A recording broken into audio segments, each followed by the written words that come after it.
Progress of Truth, compiled by the Dissident Priests. Excerpt concerning the points of temple doctrine challenged by the dissident priests. 1. The divinity of the tribunal. Temple doctrine claims their apotheosis was miraculously achieved through questing, virtue, knowledge, testing, and battling with evil.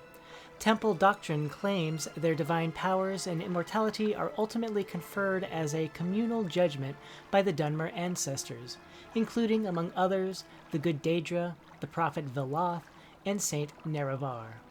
Dissident priests ask whether Dagoth-Ur's powers and the tribunal powers might ultimately derive from the same source, Red Mountain.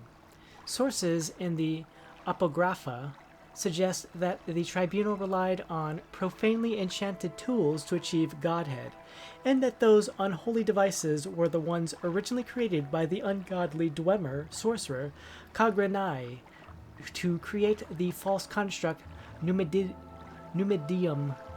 2. The purity of the tribunal. The dissident priests say that the temple has always maintained a public face, represented by the hieroglypha, the priestly writings, and a hidden face, represented by the apocrypha, the hidden writings. The public account portrays the actions of the tribunal in a heroic light, while the hidden writings reveal secrets, untruths, inconsistencies, conflicting accounts, and varying interpretations which hint at darker and less heroic motives and actions of the tribunes. In particular, conflicting accounts of the battle at Red Mountain raise questions about the tribunal's conduct and about the source of their subsequent apotheosis. Also, there is good evidence that the tribunal have been concealing the true nature of the threat posed by Dagoth-Ur at Red Mountain, misleading the people about the tribunal's ability to protect Morrowind from Dagoth-Ur, and concealing a recent dramatic diminishing of the tribunal's magical powers. 3. Temple accounts of the Battle of Red Mountain. Ashlander tradition does not place the tribunal at Red Mountain, and holds that the Dwemer destroyed themselves, rather than that Nerevar destroyed them.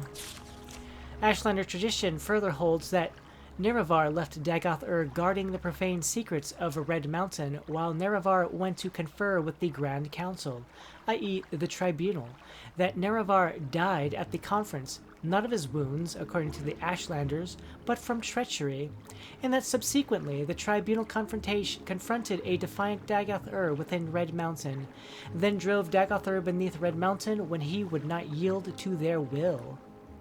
4. Veneration of the Daedra, saints, and ancestors.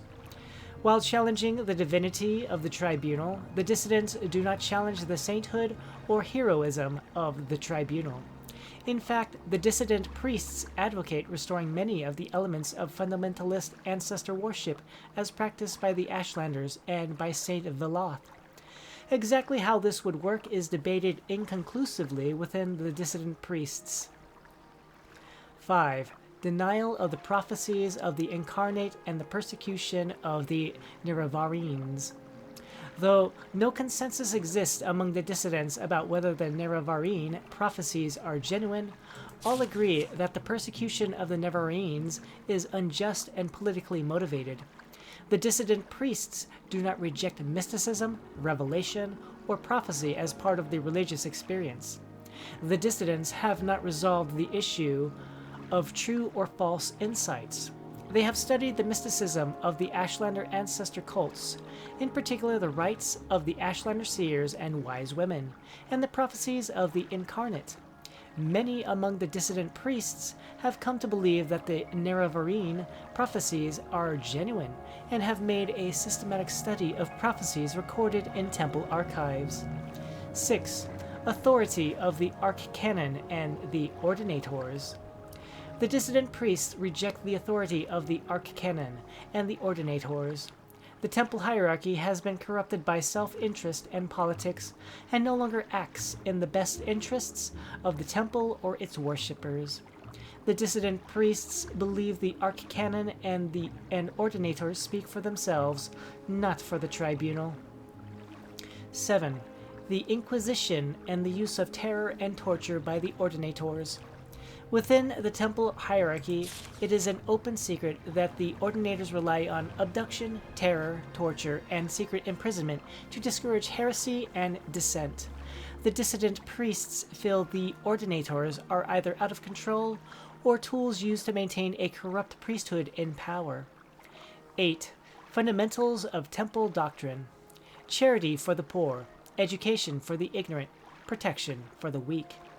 Though the dissident priests acknowledge that most rank-and-file priests honor the best traditions of the temple, they believe that many priests in higher ranks are interested more in love of authority and luxury than in the welfare of the poor, weak, and ignorant.